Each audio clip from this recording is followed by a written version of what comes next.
पिछले दिनों ब्यावर ज़िले के विजयनगर कस्बे में छात्राओं के साथ जो घटना हुई है वो बहुत ही शर्मनाक है और निंदनीय है।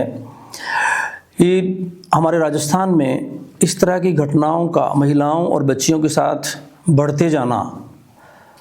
ये बहुत ही चिंता की बात है और इस तरह के घटनाओं को, मामलों को रोकने के लिए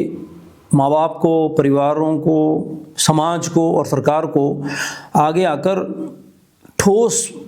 प्रयास करने की बहुत सख्त ज़रूरत है। दूसरी बात यह है कि इस मामले में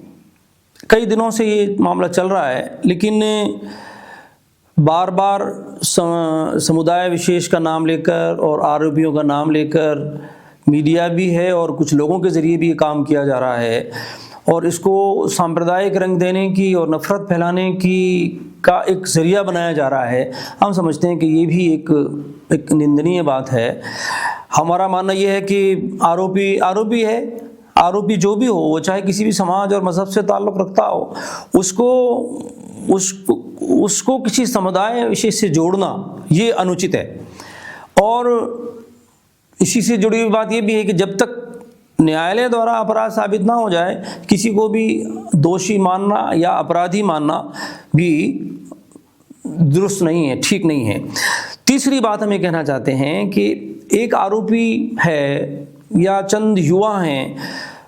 तो उस आरोपी की वजह से या उन आरोपियों की वजह से परिवार के लोगों को तो सज़ा नहीं दी जा सकती, उनको तो मुजरिम नहीं माना जा सकता। तो इसी तरह से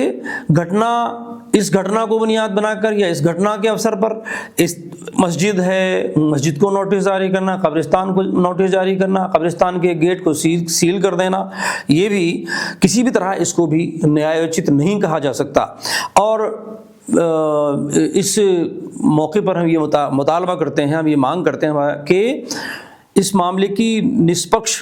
सही तरह से, ईमानदारी से इसकी जांच कराई जाए। जो भी लोग दोषी पाए जाएं, मुजरिम हों, उनको सख्त सज़ाएं दी जाएं और इस मामले को बुनियाद बनाकर बेकसूर लोगों को बिला वजह परेशान ना किया जाए। नगर निगम के ज़रिए से जो आरोपियों के घरों में नोटिस दिया गया है, मस्जिद और कब्रिस्तान को भी नोटिस दिया गया है और आरोपी के घरों को बुलडोज़ करने की जो कार्रवाई है ये भी अन्यायपूर्ण है और अनैतिक है, सर्वोच्च न्यायालय के निर्देशों की अवहेलना है। तो हमारी ये भी मांग है कि इस तरह की कार्रवाइयों को तुरंत इस पर रोक लगनी चाहिए।